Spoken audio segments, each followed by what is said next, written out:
राधे राधे मित्रों। एकादशी 13 अप्रैल 2026 दिन सोमवार को वारुथनी एकादशी मनाई जाएगी। श्री गणेशाय नमः। श्री सरस्वती देव्यै नमः। मातृप्रत्यक्षण कमलेभ्यो नमः। वैशाख मास कृष्ण पक्ष की वारुथनी एकादशी महात्म। युधिष्ठिर पूछते हैं कि हे वासुदेव भगवान, आपको बारंबार नमस्कार है। वैशाख मास के कृष्ण पक्ष की एकादशी का नाम क्या है, इसकी महिमा क्या है? तब जाकर के भगवान बोलते भय कि हे राजन, वैशाख मास की कृष्ण पक्ष की एकादशी का नाम वारुथनी एकादशी है। यह इस लोक में और परलोक में भी सौभाग्य संतति देने वाली है। वारुथनी एकादशी के व्रत से ही सदा मनुष्य लाभ को पाता है और पाप की हानि होती है, पाप का क्षय होता है।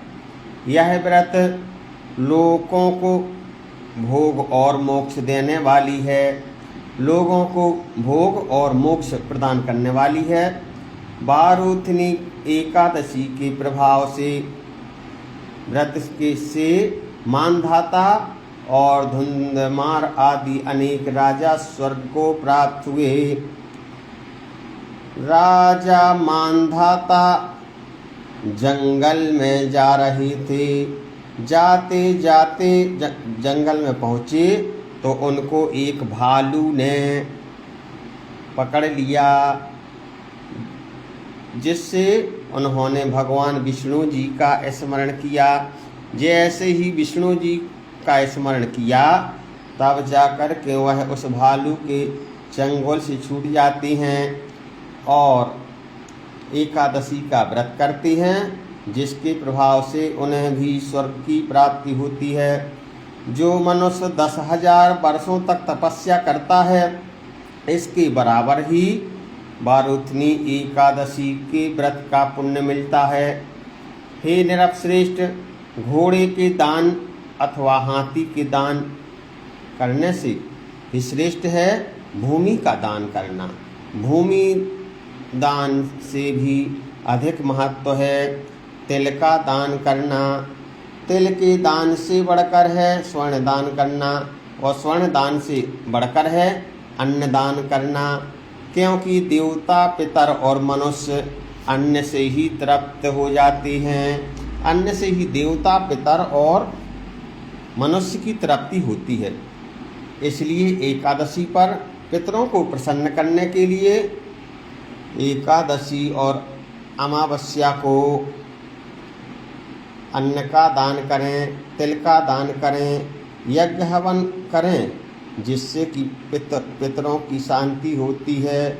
और यदि पितर इस लोक में अधोगति में हैं तो वह भी तर जाते हैं, उन्हें भी वैकुंठ मिलता है। विद्वान पुरुष ने कन्यादान को भी अन्नदान से बढ़कर कहा है, इसलिए मनुष्य को कन्यादान करना चाहिए। जो मनुष्य कन्यादान करता है वह रूपवान होता है और शरीर से निरोग रहता है। इसलिए कन्यादान करते समय, कन्या का दान करते समय द्रव्य नहीं लेना चाहिए, धन नहीं लेना चाहिए। जो मनुष्य कन्यादान करते हैं और धन में 1 रुपया भी ले लेते हैं तो वह भी अधोगति अर्थात नरक को जाते हैं। इसलिए कन्यादान का बड़ा ही महत्व है। कन्यादान के तुल्य ही धेनुदान है, अर्थात कन्यादान करके ही धेनु मतलब गाय और बछिया दी जाती है। यह साक्षात भगवान विष्णु जी का ही कथन है। ऊपर बताए गए दानों से बड़ा दान है विद्यादान। विद्यादान की महिमा भी बड़ी अपरंपार है। मनुष्य को विद्यादान करते रहना चाहिए, ज्ञान दान करते रहना चाहिए। जो हम जानते हैं वह दूसरों को सिखाते रहना चाहिए। यह विद्यादान सबसे बड़ा दान है।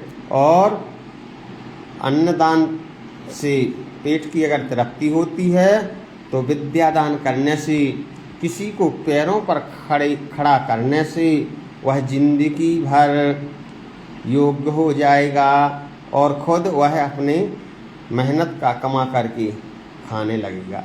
इसलिए लोगों को हुनर सिखाओ, यही विद्यादान है। जो लोग पाप से मोहित होकर के कन्या के धन से जीविका चलाते हैं, वे पुण्य का क्षय होने पर यातनामय नरक में जाते हैं। इसलिए कन्या दान का और कन्या के यहाँ का अन्न नहीं खाना चाहिए, धन नहीं लेना चाहिए।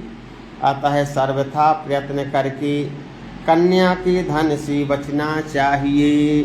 जितना बन सके कन्या के धन से बचो, उसे अपने काम में नहीं लगाना चाहिए। जो अपनी शक्ति के अनुसार आभूषणों से विभूषित करके पवित्र भाव से कन्यादान करता है, उसके पुण्य की संख्या बताने में चित्रगुप्त भी असमर्थ हैं। जो अपनी शक्ति के अनुसार आभूषणों से विभूषित पवित्र भाव से कन्यादान करता है, उनकी पुण्यों की संख्या इतनी हो जाती है कि चित्रगुप्त भी नहीं बता सकते। कन्या वित्तेन जीवन्ति ये नरा पाप मोहिता, पुण्य क्षयांते गच्छन्ति निर्यायात नामयम्। तस्मात् सर्वप्रयत्नेन नाग्राहं कन्यका धनम। एकादशी करके भी मनुष्य उसी के समान फल प्राप्त करता है। व्रत करने वाला मनुष्य वैष्णव पुरुष दशमी को कांस, उड़द, मसूर, चना, कोदों, साग, मधु और दूसरों का अन्न ना लेवे, 2 बार भोजन ना करें और धरती पर सोएं, पलंग पर ना सोएं। इन 10 वस्तुओं का परित्याग करें। एकादशी को जुआ खेलना, नींद लेना, पान खाना, दातून करना, दूसरों की निंदा करना, चुगली करना, चोरी करना, हिंसा, मैथुन, क्रोध तथा असत्य भाषण, इन 11 बातों को त्याग देना चाहिए। द्वादशी को कांस, उड़द, शराब, मधु, तेल, पतितों से वार्तालाप, व्यायाम, परदेश गमन, 2 बार भोजन, मैथुन, इनका त्याग करना चाहिए।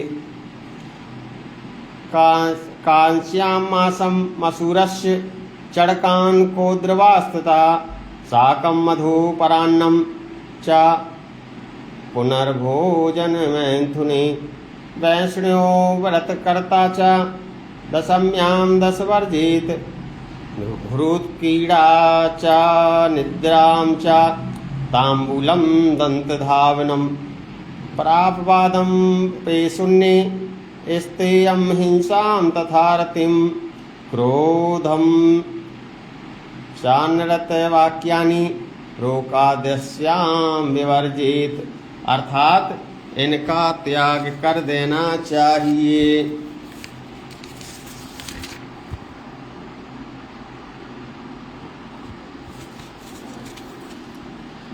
बैल की पीठ पर सवारी करना, मसूर, इन 12 वस्तुओं का त्याग करें। हे राजन, इस विधि से बारुथनी एकादशी का व्रत किया जाता है और रात्रि को जागरण किया जाता है। भगवान का भजन कीर्तन किया जाता है। और जो मनुष्य भगवान मधुसूदन का पूजन करते हैं वे सब पापों से मुक्त होकर के अंत में परम गति अर्थात वैकुंठ को प्राप्त होते हैं। अतः पाप भीरु मनुष्य को पूर्ण प्रयत्न करके इस एकादशी का व्रत करना चाहिए। यमराज से डरने वाला मनुष्य अवश्य ही बारूथनी का व्रत करे, अर्थात जिसको इस संसार में किसी से भय है उसको भी बारूथनी एकादशी का व्रत करना चाहिए, जिससे उसका भय दूर होता है। हे राजन, इसके पढ़ने सुनने से व्रत करने से सहस्त्र गौदान के बराबर फल की प्राप्ति होती है और मनुष्य सब पापों से मुक्त होकर के अंत में वैकुंठ अर्थात मोक्ष जाता है। बोलिए वृंदावन बिहारी लाल की जय।